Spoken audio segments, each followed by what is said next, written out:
네, 오늘 종려주의를 맞이해서 호시아나라는 제목으로 우리가 함께 말씀을 나누겠습니다. 자, 먼저 요한복음 12장 12절에서 16절 말씀 우리 함께 읽겠습니다. 시작.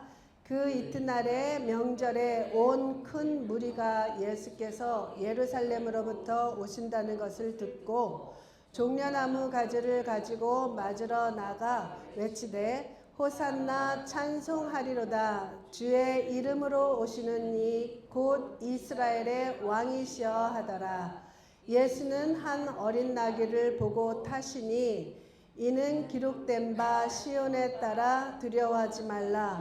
보라, 너의 왕이 나귀 새끼를 타고 오신다 함과 같더라. 제자들은 처음에 이 일을 깨닫지 못하였다가 예수께서 영광을 얻으신 후에야 이것이 예수께 대하여 기록된 것임을 사람들이 예수께 이같이 한 것임을 생각났더라. 아멘.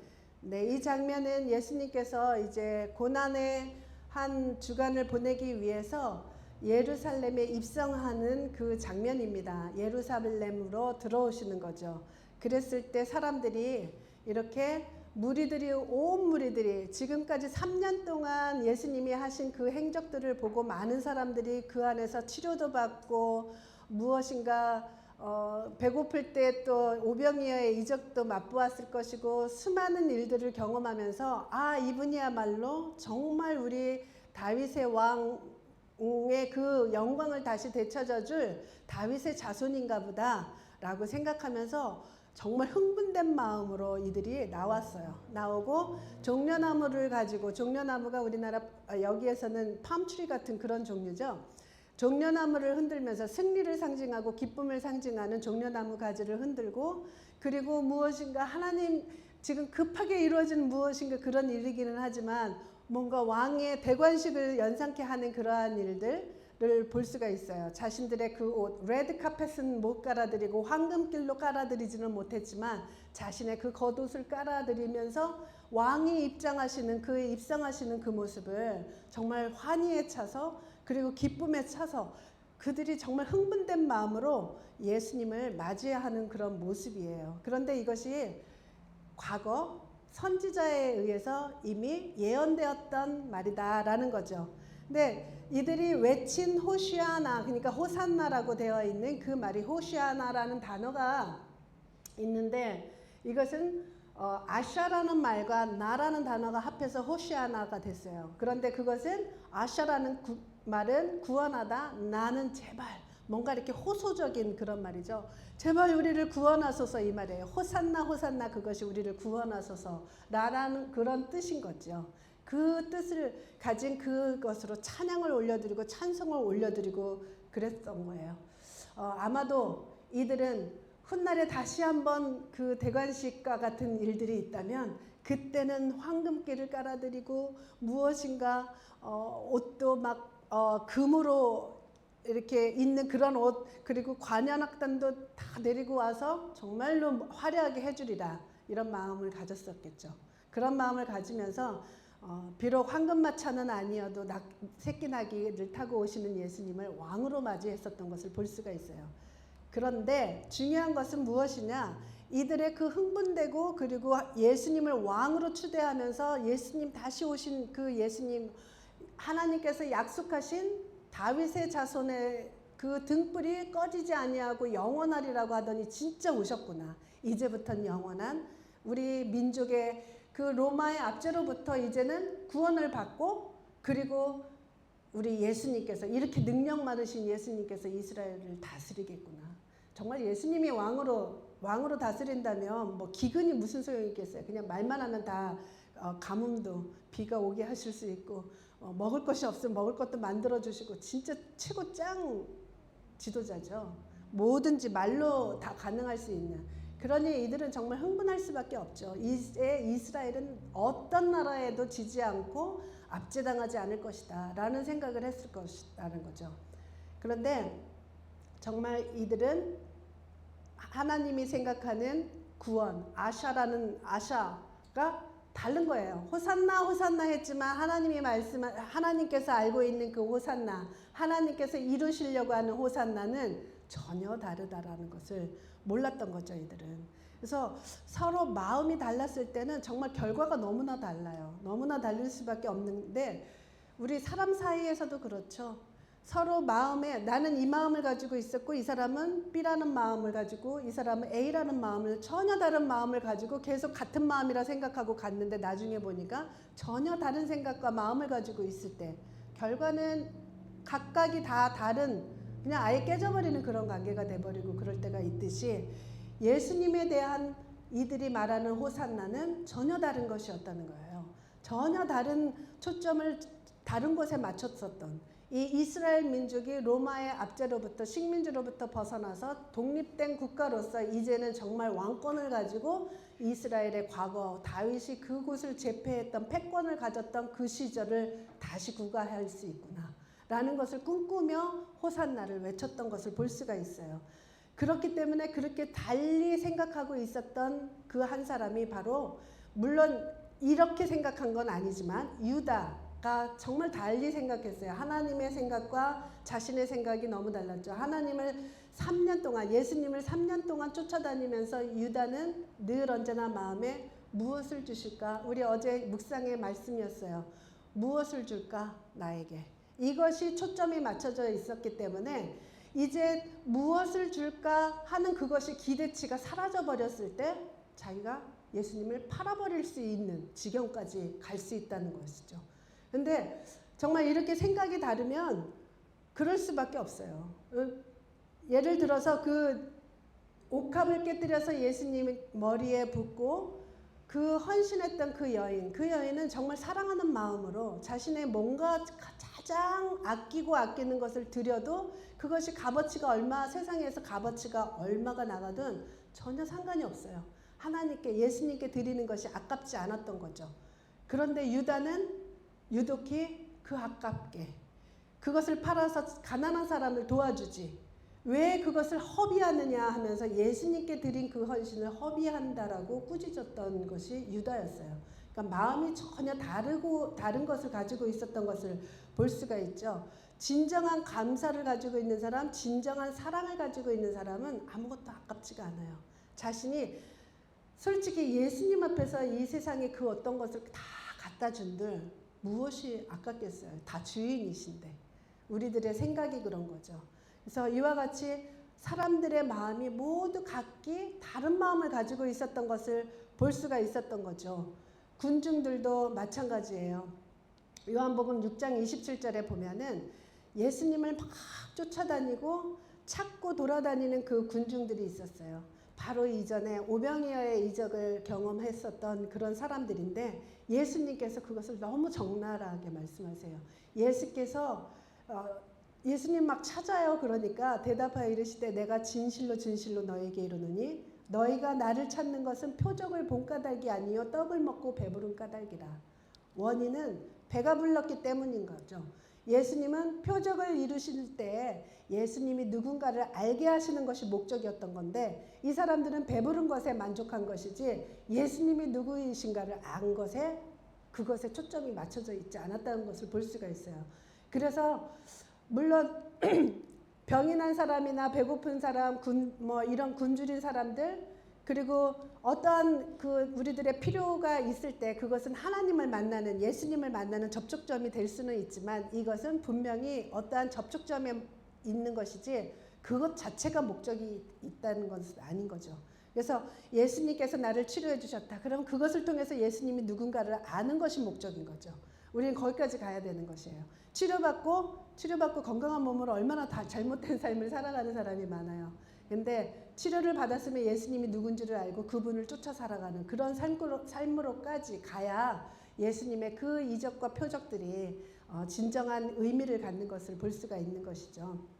그래서 이 마음의 중심의 뿌리가 어디에 가 있는가 그것이 너무나 중요해요. 그런데 이들의 호산나는 호시아나라고 불렀던 그 찬양과 이 외침과 이런 소리들은 자신들이 생각하는 호시아나하고 예수님이 말씀하시는 거하고 너무나 달랐다는 것을 알게 돼요.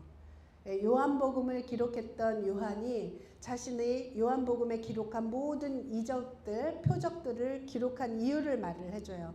다른 기록되지 않은 표적들이 굉장히 많다는 거예요. 거기에 기록된 거는 불과 몇 가지 되지 않는다는 얘기죠. 그런데 그것을 통해서 뭐를 얻게 하려고 했냐면 하나님의 아들 그리스도이심을 믿게 하려 하는 것.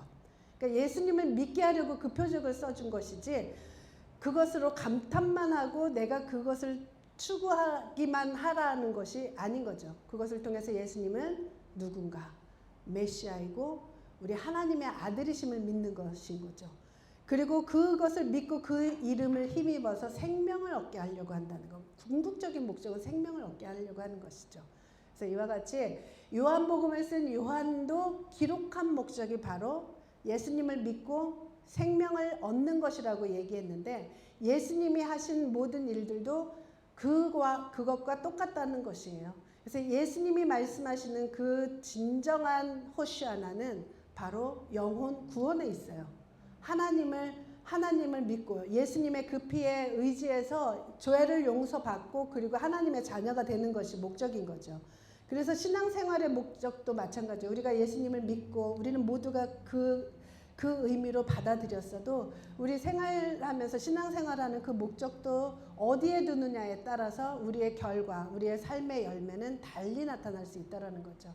정말 하나님의 그 관계에 목적을 두느냐, 하나님을 사랑하는 데 목적을 두느냐, 아니면 무엇을 주시려나이까 라는 데에 목적을 두느냐, 이것이 너무나도 차이가 있는 그것이죠. 우리 하나님은 하나님과 나 사이에 그런 사랑의 관계로 맺어지기를 원하고 정말 그래서 첫째 계명이 하나님을 사랑하는 것이었잖아요. 그렇기 때문에 우리가 지금도 여전히 그 하나님의 임재로라는 시리즈로 계속 나누는 이유가 우리가 바로 그 관계들을 내 마음에 갈망하기를 원하고 그 갈망을 채워가기를 원하기 때문에 우리가 그 말씀을 나누고 있습니다. 이렇게 전혀 다른 마음을 마음속에 품고 있는 이들, 그야말로 정말 한 집안에 살지만 전혀 다른 꿈을 꾸고 있는 그들이 이렇게 생각이 다르고 마음의 중심이 다르다 할지라도 예수님은 여전히 그 일들을 이뤄나가시는 것을 볼 수가 있어요. 생각이 전혀 다른 곳에 있는 사람들을 위해서 그 뜻을 이루어가는 것을 볼 수가 있는 것이죠.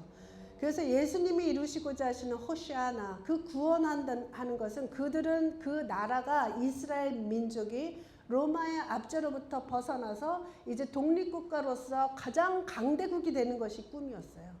근데 예수님은 거기에 초점이 있는 것이 아니었죠.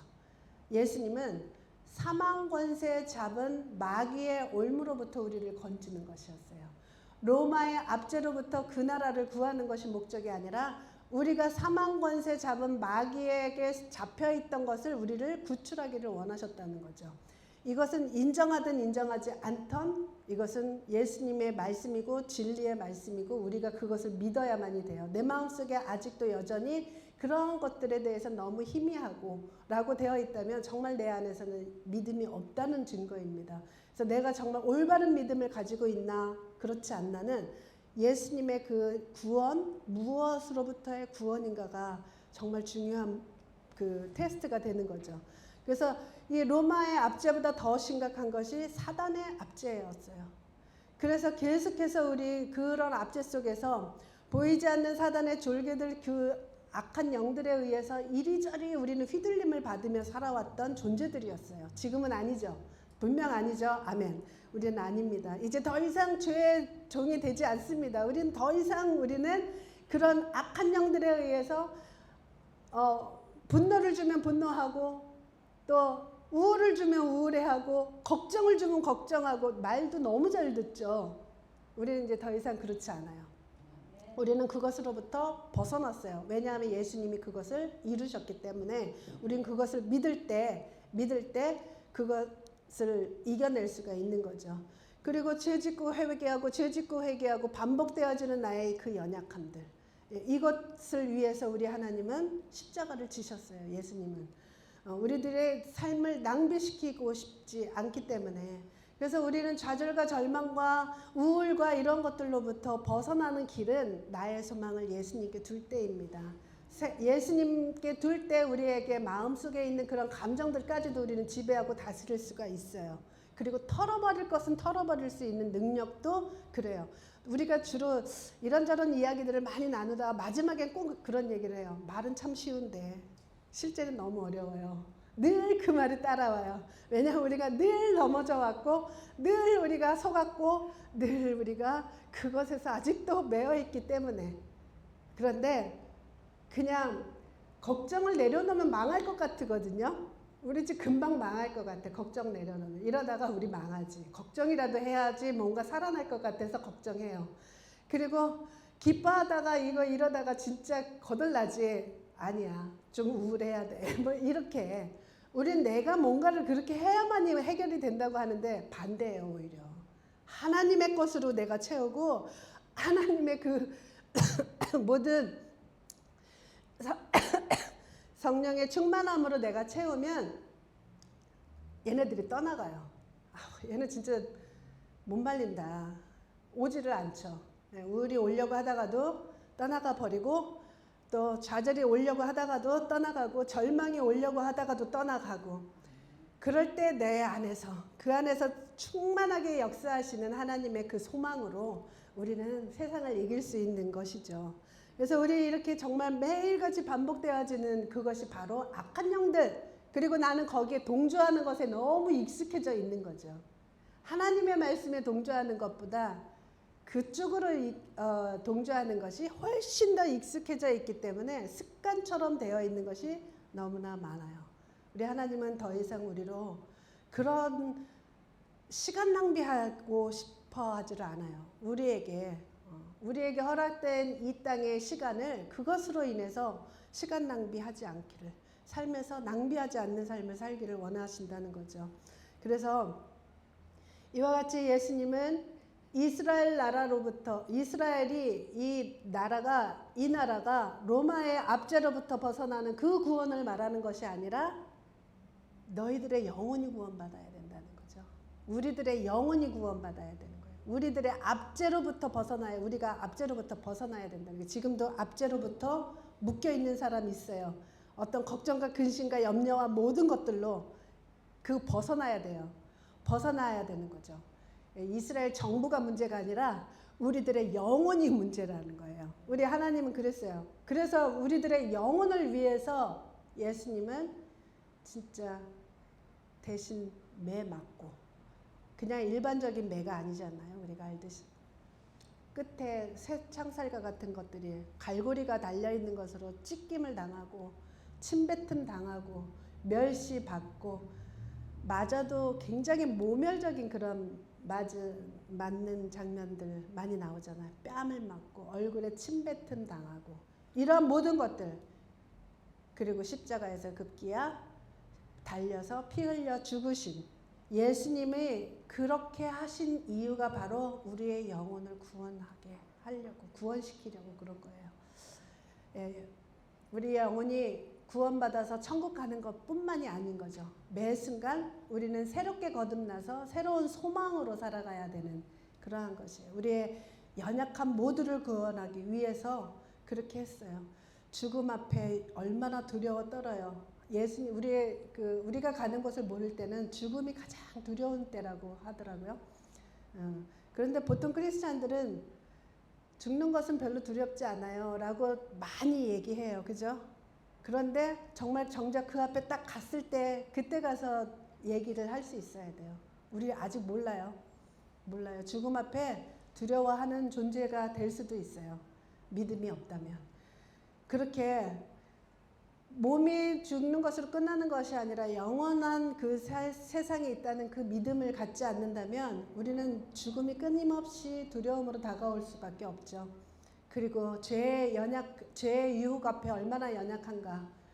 조금만 한번 내가 살짝 허락만 하면 그 죄라는 힘은 엄청나게 큰 힘으로 다가와요. 그래서 제압당하죠. 그래서 조금이라도 허용을 할 때 그때 이 죄는 우리를 덮어버립니다. 그래서 작은 것을 허용하지 말아야 돼. 그 앞에 작은 것들이 내게 다가올 때 그때 이겨야 돼요. 그 이후 조금만 내가 한 발자국만 내가 뒤로 물러나면 그때 졌다고 생각해야 돼요. 왜냐하면 죄는 굉장히 힘이 세거든요. 그래서 처음에 다가오는 그 순간에 예수 그리스도의 보혈과 예수님이 그곳에 계신다는 것과 뭐 어떠한 것을 통해서 그 믿음을 통해서 우리는 죄의 유혹의 그 연약한 존재라는 것을 인정하고 우리는 이겨나가야 되는 거죠. 그래서 이렇게 정말 그 예수님이 그 군중들을 보면서 굉장히 불쌍히 여겼어요. 민망히 여기셨어요. 주님을 찾는 그들의 모습. 주님을 찾아서 이리저리 온 동네를 돌아다니면서 예수님 어디 계시냐고 찾으러 돌아다니는 그 모습을 보고 목자 없는 양과 같은 그런 유리하는 모습에 정말 민망히 여기시고 예수님께서 그들을 모든 사람들을 치료해 주시고 그랬던 것을 보게 되는 거죠. 그와 똑같이 우리들의 영혼의 향방을 모르고 내 목적지가 정확하게 꽂혀 있지 않고 하나님께 꽂혀 있지 않고 열심을 다해서 살아가는 모습이 바로 그런 모습일 거예요. 하나님 눈에는. 열심을 다해서 살아가는데 무엇을 위해서 열심이냐? 이 땅에 있는 것을 위해서 열심인 거죠. 근데 하나님은 정말 내 자녀가 그렇게 살아가는 것을 원치 않아요. 요 근래 들어서 그 며칠 전에 셀모임 때 우리 권사님이 봄날은 온다 그게 찬양이 아니라 노래를 짧게 이렇게 응얼거리면서 무슨 말씀하시다가 이렇게 흉내내느라고 이제 부르시더라고요. 근데 근래 들어서 어떤 차지연이라는 뮤지컬 배우가 있더라고요. 근데 몰랐어요. 뮤지컬 배우인지 모르는데 어쨌든 뭐 복면가왕인가 나와가지고 그것을 부르는데 그 앞쪽에 이제 배우라 보니까 자신이 그 스토리를 써서 자기 자녀들에게 이야기하는 거예요. 이야기하는데 너무 애쓰고 살지 말아라 하면서 그런 말들을 하는데 그 말들이 아주 거기에 있는 모든 사람들이 다 울더라고요. 그러니까 같은 마음인 거예요. 굉장히 애쓰고 살아가고 있다는 거죠. 그러니까 정말 쉬지 않고 애쓰고 살아가는 그 모습. 그런데 그 노인 다 돼서 그 모습으로 이렇게 나왔더라고요. 한복으로. 그래서 난 가수인지도 몰랐죠. 그랬는데 하여튼 그 사람이 그 앞에 읽어내려가는 그 마음이 그 말이 그거예요. 너무 애쓰며 살아가는 자신들의 그 자녀들에게 그 아픈 마음을 가지고 그렇게 살지 말아라. 좀 쉽게 살아라. 라는 마음으로 그 전달을 하더라고요. 근데 하나님이 우리에게 그럴 것 같아요. 나 너희 아버지인데, 내가 니네 아버지인데, 내가 다 가지고 있는데, 그래서 다 줄 수 있는데, 나한테 오기만 하면 좋겠는데 더 가까이 오면. 그런데 그것을 붙드는 힘보다는 내가 노력하는 힘들이 노력하지 말라는 얘기가 아니에요. 이것을 하나님의 하나님의 그 따스한 가슴과 이것을 못 느끼고 내 열심만을 다해서 살려고 하는 그 모습을 보고 얼마나 마음이 안타까우실까라는 생각을 해요. 그래서 정말 그렇게 힘겹게 살지 말아라 라고 하시는 것 같아요. 걱정과 근심 염려하지 말라고 그랬잖아요. 그 말에는 자신이 있으니까 우리 하나님이 하시는 말씀이죠. 사람의 말은 걱정하지 마. 이건 그냥 말로 하는 위로예요. 하나님의 말씀하시는 거 걱정하지 마. 그건 정말 걱정하지 않아도 될 문제예요. 정말 우리 그것을 믿고 걱정하지 말라고 하면 걱정하지 맙시다. 그 걱정하지 말라고 그랬는데 걱정하면서 눌려서 살아요. 그러지 맙시다. 우리 하나님께서 부모님이 그 자녀들을 생각하며 서울에 나가서 살고 있는 그 자녀들을 생각하며 시골에서 그런 메시지를 전하는데 우리 하나님은 얼마나 그러겠어요. 그 할머니는 능력도 없어 사실은. 그런데도 그렇게 말하잖아요. 근데 우리 하나님은 능력이 너무 많으세요. 다 줄 수 있다고요. 그러니까 우리 하나님 앞에 있기를 원해요. 정말 얼마나 그냥 스스로 잘 살고 싶어서 스스로 애를 쓰며 사는 그 모습 우리 하나님 마음 아플 것 같아요. 그래서 예수님의 이 호산나에 대한 응답은 그들이 바라고 기대했던 응답과 너무나 달라요. 그들은 자신들이 그런 모습으로 대관식을 비록 치렀지만 뭔가 깔아드릴 게 없어서 내 옷자락을 깔아드리고 무엇인가를 했지만, 그렇지만 자신들이 생각하기에는 예수님이 정말 왕이 돼서 로마군이 그냥 하루아침에 다 물러가고 이스라엘은 이제 새로운 국가로서, 나라로서 왕정, 신정, 정치하며 그렇게 멋진 나라가 되리라고 생각했는데, 이 예수님이 전혀 반대 길로 가고 있는 거죠. 전혀 반대 길로 가고 있어요. 이 예수님은 호산나 제발 우리를 구원하여 주소서라는 그 말의 응답이 죽임당하는 것이었어요. 체포당하는 것이었어요. 그리고 나에게 쏟아져야 할 그 진노의 잔을 대신 마셔주시는 것이었어요. 예수님은 바로 응답이 바로 그거였던 거죠. 세상 왕이 되어서 호령하는 그 위치에 서는 것이 아니었다는 거죠. 그래서 조금 후에 예수님은 사람들 눈에 보기에는 하게 하는 그런 일들을 막 벌이시는 거죠. 완전히 반대되는. 그래서 체포되고 채찍질 당하고 그 막 따라다니면서 아마 저러다가 살아나시겠지, 저러다가 어떤 이적이 일어나겠지, 그런 기대를 했을 것 같아요. 그런데 그러지를 않은 거예요. 이거는 군중들뿐만이 아니라 제자들도 마찬가지였죠. 3년 동안 같이 예수님과 함께 있으면서, 그리고 베드로가 주는 그리스도시요 살아계신 하나님의 아들이십니다 라는 고백을 한 이후로 예수님이 나는 죽고 사흘 만에 부활할 거야, 다시 살아날 거야를 3번이나 반복해서 말씀해 주세요. 그런데도 깨닫지 못했어요. 이들이 직접적으로 말하는데도, 어떤 이거는 비유로 말한 것도 아니고 직접적으로 이야기하는데도 전혀 깨닫지를 못했었던 것을 보게 되는 거죠. 왜냐하면 마음속에 가득 찬 것이 있기 때문에 말을 해도 그 말이 그대로 고지고대로 들려지지가 않는 거예요. 이것도 무슨 비유겠지, 이렇게 생각했던 모양이에요. 그래서 이 베드로 같은 경우에는 주님, 저는 주님을 위해서 목숨을 걸 수 있어요, 싸울 거예요 라고 이야기하는데, 싸울 준비 다 하고 칼까지도 갖고 왔었는데 예수님이 속수무책으로 그냥 잡혀가시는 거죠. 체포 당하시는 거예요. 나 싸울 준비 됐는데, 우리 주님을 위해서 목숨까지 걸 준비 됐는데, 그런데 예수님은 이 사람들을 다 내어주고 그리고 나를 잡아가라고 아예 그냥 잡혀가는 거죠. 너무 무력해 보였던 거죠. 아니 도대체 풍랑을 잠잠히, 말 한마디로 풍랑을 잠잠히 했던 그 능력은 어디로 갔지?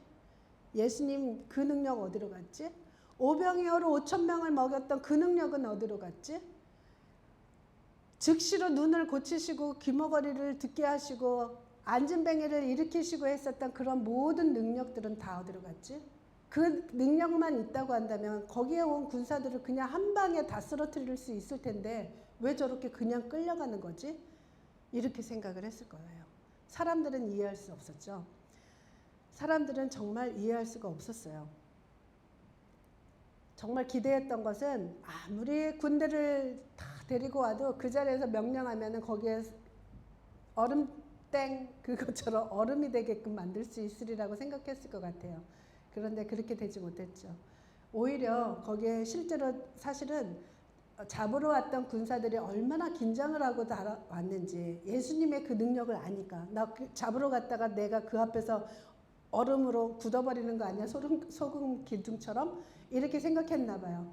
요한복음 18장에 보면 체포되는 그 현장들이 그대로 그 묘사가 되어 있는데, 그들이 군사들과 그리고 대제사장들과 그리고 종들이 무기를 가지고 다 무장한 채로 예수님이 모여 있는 곳을 이제 유다가 가서 알려주고 그곳을 찾아왔죠. 그랬을 때 예수님이 그들이 오는 것을 보고 누구를 찾느냐 그렇게 물어봐요. 그러니까 나사렛 예수라 라고 얘기하니까 예수님이 내가 그니라 그 말 한마디 했거든요. 근데 모든 군사가 순식간에 그 자리에서 엎드려졌다는 거예요. 왜? 너무 두려웠던 거죠. 너무 두려운 거예요. 그러니까 그렇게 두려워할 만큼 예수님이 지금은 모든 사람들이 그만큼 어떻게 해서라든지 왕 될 수 있다고 생각을 했던 거예요. 이스라엘 구원할 수 있겠구나 라고 생각했던 거죠. 이 민간인을 잡으러 오는 그 군사들을 예수님이 내가 그니라 라는 그 말 한마디로 그들을 무릎 꿇게 하는 그러한 일이 있었다는 것, 그 정도로 예수님에게는 정말 위험이 있었고 두려움이 있었던 것을 볼 수가 있어요. 정말 사람들이 보기에는 너무나도 이해 안 되는 방법으로 하나님은 지금 그 길을 가고 있는 거죠. 정말 동상이몽, 이게 이렇게 되어버린 거예요. 그래서 이 동상이몽을 꿈꾸고 있었던, 그 다른 꿈을 꾸고 있었던 이 사람들은 급기야 이 이상하게 흘러가고 있는 그런 상황에서 마지막에 자신들도 이거는 분명 예수님이 메시아가 될 수가 없어. 이제 판단을 한 거죠. 우리의 왕이 될 수 없어. 저렇게 무기력하게 실력 없이 그냥 끌려갈 수가 있나? 라는 생각이 들면서 그때부터는 급기야 못 박으소서 하면서 그쪽 편에 서게 되는 거예요. 우리를 구원하지 못할 메시아라면, 무엇을 줄 수 있는 메시아가 아니라면 차라리 못 박힘을 받아야 된다라고 생각을 한 거겠죠. 그래서 못 박으소서 하는 그 틈에 서게 된 거예요. 그 군중들이. 왜냐하면 마음이 달랐기 때문에 그런 거죠. 끝까지 그 예수님의 그 뜻을 알 수가 없었던 것이에요. 무력하게 끌려가는 예수님을 보고 누가 끝까지 메시아로 믿었겠어요. 그런데 예수님은 호산나, 그것에 대한 응답을 이렇게 이루셨다는 것이에요. 사람들은 아직도 몰라요. 왜 그랬는지. 그죠? 그때 당시 우리는 알지만 그때 당시에 그 사람들은 몰라요. 자신이 옳다라고 생각하는 그것이 끝까지 이루어지지 않으니까 예수님은 못 박힘을 당해야 될 죄인이 돼버린 거죠. 그리고 제자들조차도 예수님이 죽은 후에, 그리고 몇 번 부활한 모습도 보기까지도 했는데, 나중에 보면 제자들도 이해가 안 되니까 그냥 도망가기도 하고 허탈하게 다시 모여가지고 나는 물고기나 잡으러 가련다 라고 이야기를 할 수밖에 없었던 것이에요. 정말 예수님은 호산나 하는 그 응답을 홀로 그 길을 갔어요. 아무도 이해하지 못하고 아무도 동의하지 못하는, 그런데 하나님 아버지만은 그 길을 아시고 그 길을 내어주신 거죠. 하나님 아버지가 더 힘들었을 것 같아요. 예수님보다도. 그 위에서 독생자 예수 그리스도, 독생자 아들이 그것을 당하고 십자가에 못 박히는 그 모습을 누가 볼 수 있는 아버지가 있겠어요. 그런데 우리를 구하고자 그 길을 가게 하셨던 거죠. 홀로 가셨던 그 길을. 제자들이 물어봐요. 왜 우리는 못 가는 거죠? 아직 간다고 하니까. 너는 나를 따라 내가 가는 곳에 오지 못한다라고 얘기하니까 베드로가 말해요. 어디로 가시나이까? 그러면서 예수님께서 내가 가는 곳에 내가 지금은 따라올 수 없으나 후에는 따라올 수 있다 라고 이렇게 얘기를 해줍니다. 지금은 예수님 혼자밖에 갈 수 없는 그 길이었던 거죠. 호산나, 그것에 응답하기 위해서. 그들은 잘못된 호산나로 외쳤지만 예수님은 올바른 호산나의 그 응답을 이루시기 위해서 홀로 가셨던 것을 볼 수가 있어요. 아무도 그 길을 몰라줄 때, 그리고 오히려 죽임당해야 될 죄인이라고 말할 때 예수님은 그냥 그 길을 혼자 가셨어요. 아무에게 이해시키려고 하지 않았어요. 이해시키려고 하지도 않으시고 그냥 저들이 말하는 호산나를 뭔지 모르고 호산나 하는데 내가 그 호산나의 응답을 해주러 간다 라고 하면서 그 길을 가셨던 거죠. 그래서 우리 정말 다시 한번 말씀을 생각하면서 호산나를 외치며 자신의 어떤 옷을 깔고 이미 승리를 예견하듯이 어떤 그 종려나무를 흔들고 내 옷가지를 깔아드리고 어떤 뭔가 예수님을 위해서 무엇인가를 했어도 큰 헌신이 있었고 희생을 치렀다 할지라도 예수님이 말씀하시는 것과 다르면 그것은 아무 소용이 없는 거예요. 그런데 예수님은 그럼에도 불구하고 하나님의 방법을 다 이루시는 거죠. 하나님께서 원래 의도했던 것들을 다 이루시고 우리를 구원해 주시는 것이에요. 내가 주님을 찾고 따르고 하는 그 이유가 무엇일까? 한번 생각을 해보시기 바라요.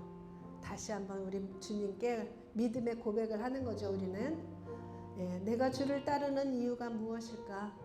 이들이 호산나를 외쳤던 이유는 이스라엘 민족이 구원되어지는 것이었어요. 그런데 예수님은 그것이 아니었죠. 내가 죽어야 너희가 산다 라고 하면서 십자가를 지셨어요. 우리 예수님을 믿는 그 이유, 예수님 안에서 우리가 신앙생활하는 그 이유, 무엇을 위해서 하고 있는가, 그것을 한번 예수님이 원하는 방향과 내가 그 맞는 방향인가 라고 한번 생각해 보시기 바래요. 나와 하나님과 그렇게 맞지 않으면 언젠가는 나도 군중들처럼 하나님이 어딨어 이렇게 할 수 있어요. 하나님이 도대체 어디 있다고 그래. 말도 안 돼. 돌 던지는 거하고 똑같은 행위죠. 군중편에 서서 십자가에 못 박으소서라고 외치는 사람들과 똑같은 행위예요. 그게 에이 하나님이 어딨어. 그거는 신앙생활 할 때 내 목적이 다른 곳에 있었기 때문에 그래요. 내가 구원받은 그 의미는 하나님과 함께 사는 것에 있습니다.